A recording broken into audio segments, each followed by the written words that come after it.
I'm standing on the roof of the Cecil Hotel with my hands shaking and my phone buzzing nonstop because the last thing Elisa Lamb ever wrote just slid under my door, and I know for a fact no one's been up here in years. That's how it feels now anyway, but I need to rewind because it didn't start with a note or a rooftop or a phone that wouldn't stop vibrating. It started with a job I didn't want and a building that felt like it remembered things it shouldn't. I was freelancing back then, scraping together money doing overnight security and basic maintenance for old properties nobody else wanted. When the Cecil called, I told myself it was just another gig. I told myself stories about that place were internet noise, urban legend junk, people projecting fear onto peeling wallpaper. I told myself a lot of things that first night, riding the elevator up with my toolbox rattling and the smell of bleach burned into the air. The lobby looked calm enough in a sad way. Dim lights, old tile, a desk with a bell nobody rang anymore. I signed in, got a key card that stuck if you didn't angle it just right, and the night manager, guy named Raul, eyes like he hadn't slept in a decade, said, real casual, "If the elevator acts weird, just take the stairs." He said it like he was warning me about a drafty window. Then he added, "And don't go on the roof unless you're told." I asked why. He shrugged. It's not safe. The elevator acted weird immediately. Doors sliding open when I didn't ask them to, buttons lighting up like someone else was pressing them, a soft chime that sounded off-key. I laughed it off, told myself old wiring does old wiring things. I was there to replace a flickering light on the 14th floor and check a leak complaint on 12. Easy money. Except the hallway on 14 felt wrong. That's the only word for it. Wrong. The carpet swallowed sound, my boots didn't echo, and every door I passed felt like it was listening. I fixed the light, no problem. When I bent down to pack up, I heard the elevator ding again, even though I was halfway down the hall. It dinged twice, slow, like it was thinking. Then footsteps, soft, quick, stopping right behind me. I turned around, heart jumping, and there was nobody there. Empty hallway, doors closed. The air felt colder, like the AC had kicked on hard, but I knew the AC was busted on that floor. I remember thinking, okay, get a grip, you're tired, you've been reading too much junk online. On 12, the leak was nothing, a loose pipe, a slow drip. I tightened it, wiped my hands, and that's when my phone buzzed with a notification from the security app, motion detected in the elevator at 1:53 a.m. I wasn't scheduled to check cameras unless there was an alarm, but curiosity is a bad habit. I pulled up the feed. You've probably seen the elevator footage. Everyone has. Elisa stepping in, pressing buttons, peeking out like she's hiding from something. Hands moving in ways that don't make sense. I'd seen clips before, but watching it live, or what felt like live, was different.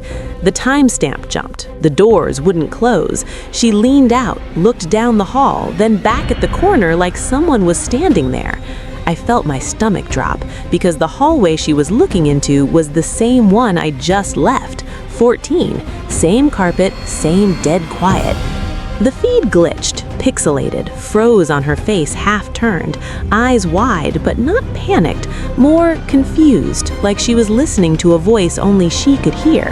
Then it cut out. No alarm, no error message, just black. My phone buzzed again, but this time it wasn't the app. It was a text from an unknown number that said, "I'm sorry." I stared at it for a long time. Then I typed back, "Who is this?" No response. I told myself it was a prank, wrong number, coincidence stacked on coincidence. I went back downstairs and told Raul the elevator camera cut out. He sighed like I'd told him the coffee machine was broken. He said, "It does that, write it up."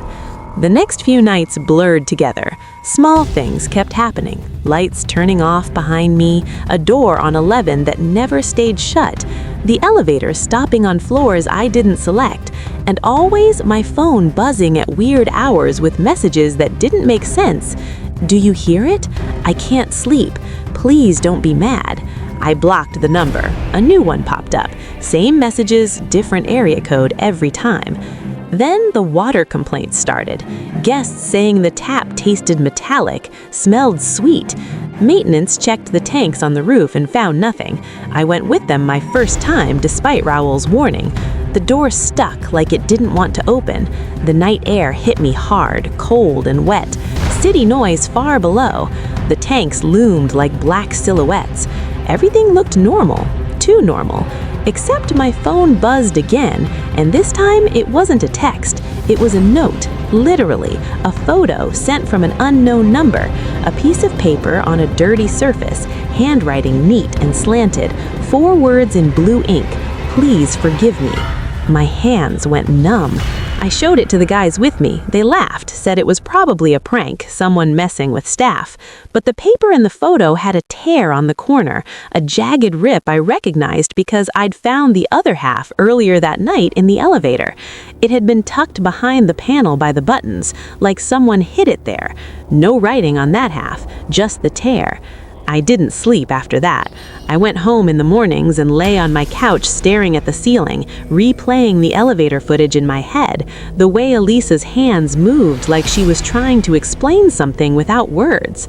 I started dreaming about the building breathing, walls expanding and contracting, pipes whispering. In one dream, I was in the elevator with her, and she kept pressing the button for the roof over and over, and it wouldn't light up. She turned to me, calm as anything, and said, "It's not letting me finish." Halfway through the week, I did something stupid. I went digging, old maintenance logs, security reports, anything I could get my hands on. I found a mention of a note recovered years ago, filed as personal effects, no context. The description matched the handwriting in the photo. No body listed, no follow-up, just a line that said, "Disposed per policy." I felt sick. I asked Raoul about it. He went quiet, eyes flicking to the cameras. Then he said, "Some things aren't ours to fix." That night, the elevator opened on 14 without me touching it.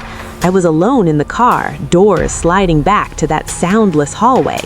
I should have stayed inside. I should have hit the lobby button and waited. Instead, I stepped out. The air felt thick, like walking into water. Halfway down the hall, a door creaked open. Inside, the room was empty except for a mattress on the floor and a piece of paper taped to the wall. I knew what it was before I could read it. "Please forgive me." Same handwriting, same blue ink. Below it, smaller letters I hadn't seen before. I tried to tell them. I heard the elevator ding again behind me, slow and patient. When I turned, Elisa was standing at the end of the hall, not like a ghost from a movie, solid, tired, like she'd been awake too long. She looked at me, then at the paper, then back at me. "It keeps everything," she said, like we were talking about the weather. "If you don't finish, it keeps you." I don't remember running, but I remember the stairs burning my legs, my breath tearing, my phone buzzing over and over in my pocket. When I finally stopped, crouched on a landing, I checked it. One new message: "Please forgive me." Under it, a location pin. The roof. This is where I ask you, yeah, you, watching this late at night, what would you have done? Would you have called the cops, quit on the spot, walked away and never looked back? Or would you have gone up there, knowing something was waiting, because not knowing felt worse? I went up. The door stuck again, then gave. The tanks were there, silent. The city hummed below.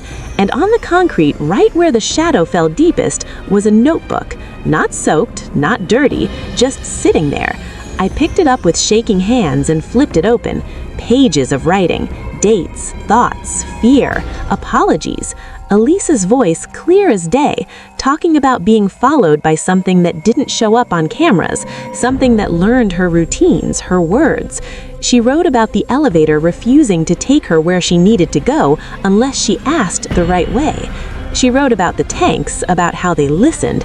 The last page was torn out. The tear matched the piece from the elevator, the note from the wall, "Please forgive me." I understood then in a way that made my knees buckle. There was no body because there didn't need to be one. The building didn't take bodies. It took endings. It took closure. It took the last words you couldn't say. My phone buzzed one last time. A photo, me standing on the roof, notebook in my hands. taken from behind. No one else was there.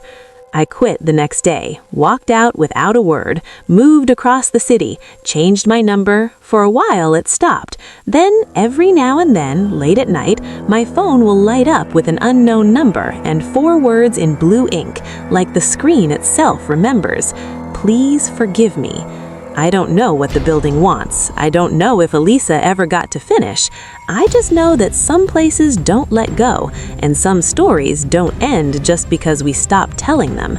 If you've got a theory, if you think you know what really happened, drop it in the comments. Like the video if it got under your skin, share it with someone who loves a good late-night scare, and subscribe for more Shadow Case Files. I'll see you in the dark.